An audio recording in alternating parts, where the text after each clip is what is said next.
তোমরা কেমন আছো? আজকে ভিডিও দিব করে এই শেষমেশ ভিডিওটা দেওয়া হলো না।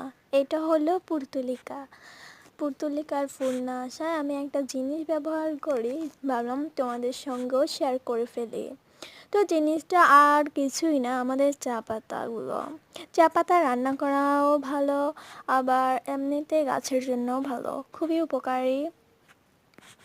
এটি যে কোনো গাছের মধ্যে দিলে তাড়াতাড়ি ফুল আনবে, গাছের গ্রোথ ভালো করবে, এছাড়াও আরও নানা উপকার করবে গাছের জন্য। এজন্যই আমি অনেক গাছের মধ্যে চা পাতা ব্যবহার করি। ইভেন আমি রান্নাঘর থেকে আমার মা যখন রান্না করে তখন চা পাতাগুলো কালেক্ট করে রাখি, অথবা যখন রান্না করার চা পাতা থাকে না তখন এমনিতে চা বানানোর আগে যে চা পাতাগুলো থাকে ওইগুলাই গাছের মধ্যে ইউজ করি। ভাবলাম এই সহজ ট্রিকটা আপনাদের সঙ্গে শেয়ার করে দিই।